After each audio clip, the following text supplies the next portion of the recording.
Well, beginning of this video, I'm in a suit and a tie, and I've just attended graduation at my day job, and I think it's a bit of a time for a change. So, I don't know if that's going to work. Anyway, for the next week, I'm going down to Cornwall, and I'm looking forward to getting there, getting my feet wet, getting along the coast path, hiking, and maybe catching up with some photography friends. My name's Keith Mason, and I hope you enjoy this video.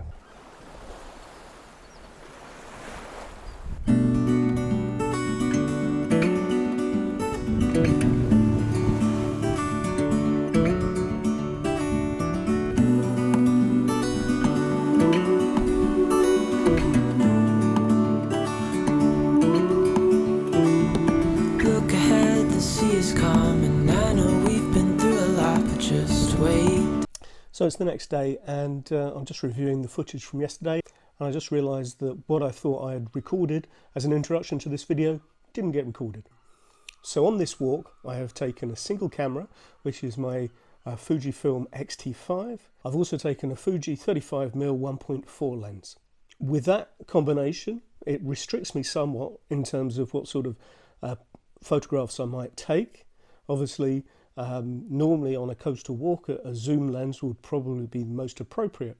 But here, having a single lens and a single focal length forces you to think about your compositions a little bit more strongly. So, so that's what I intended to do. I also picked a single simulation, and in Fujifilm I picked the Monochrome ACROS with a red filter. It's a sort of a double challenge. It's a challenge about a single focal length, and it's also a challenge about using different approaches, different compositional approaches to try and address the coastal landscape. So, back to the video. I know we've been through a lot, but just wait.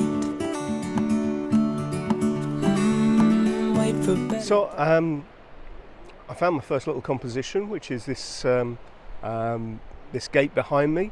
Got a leading line in with a path. I'm going sort of narrow depth of field today. I think that speaks for sort of how I'm feeling. And I'm also feeling a little sort of black and white monochrome today, so I've picked a ACROS simulation, and I'm looking to see if I can make coastal paths look interesting and engaging in monochrome.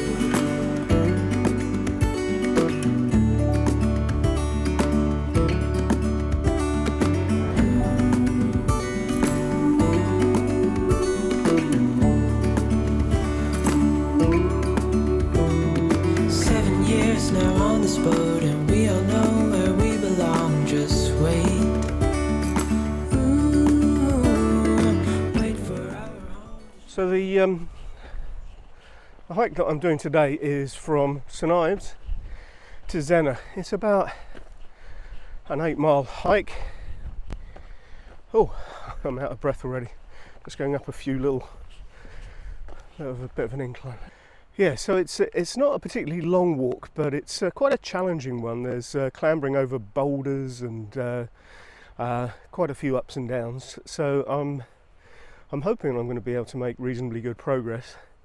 To get back to St Ives, there's a bus, and I've got one at 1 o'clock this afternoon and one at 3 o'clock this afternoon. So I'm hoping, at the very least, to be able to make one of those and to sneak in a little pub lunch at the Tinner's Arms, which is one of my favourite pubs.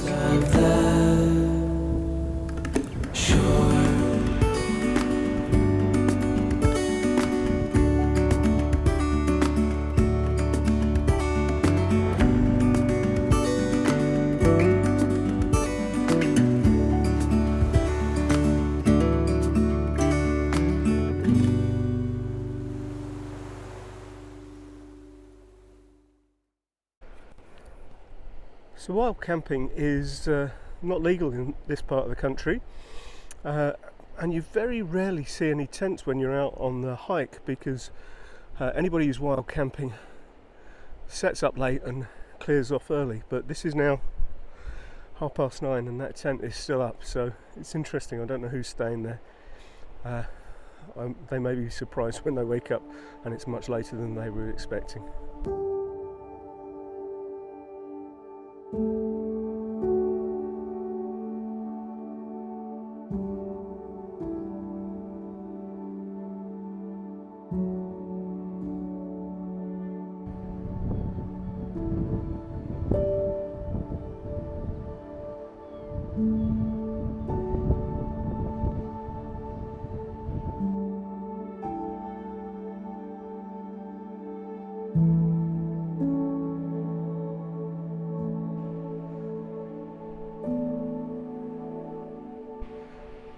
So shooting in monochrome is always a challenge. You have to think differently. You have to think in terms of structure and lines and sort of more elements of composition that are going to be strong and don't rely on colour to make them interesting. And that's interesting in a place where generally we love the big skies, the fantastic cliffs, the azure blue waters, and the other so that's the challenge. But using a 35mm in this environment is also quite challenging, because here normally I would be shooting this big wide vista and the sweep of the land. Here what I'm going to try and do is use these paths that have been created by the walkers to use as a leading line, and I'm going to use those cliffs as a contrast background. So here down in the foreground it's mainly greens and the darker browns, and then we've got a contrast line. We've got we've got a transcending line across here to break the center of the frame, and then we've got these black hills in the background to give it extra contrast.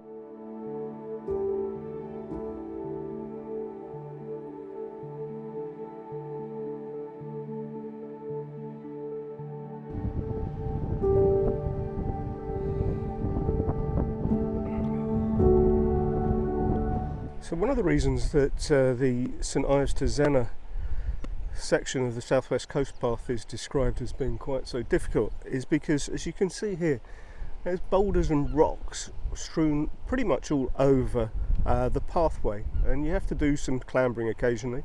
And I don't know if you've seen the background, there's a lady there who's doing fantastically well climbing up that big face there. She just passed me in a pair of Crocs, and she said that she had the biggest blister on her heel and she couldn't wear her boots. So, you know, well done to her. It's also quite boggy.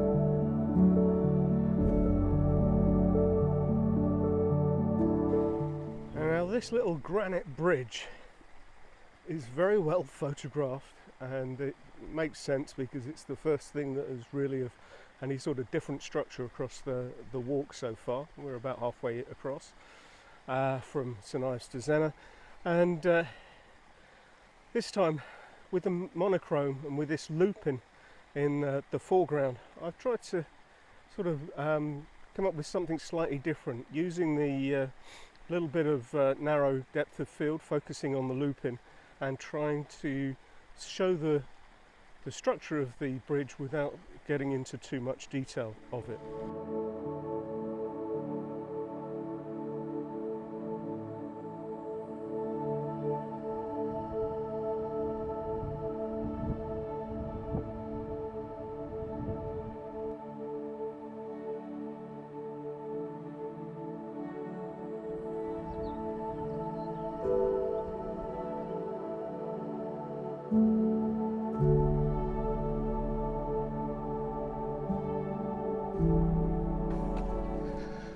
that's a lot of fun, and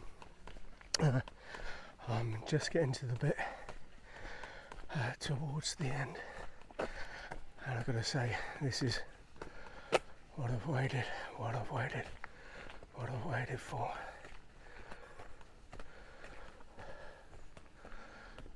That'll be the Tinner's Arms, and a pint and a bit of lunch and a bus back home. So I hope you've enjoyed this. I hope you've found it interesting seeing me trying to take monochrome shots out on the coast. If you have, please give it a thumbs up. Please think about subscribing. I hope to see you on the next one. Until then, bye for now.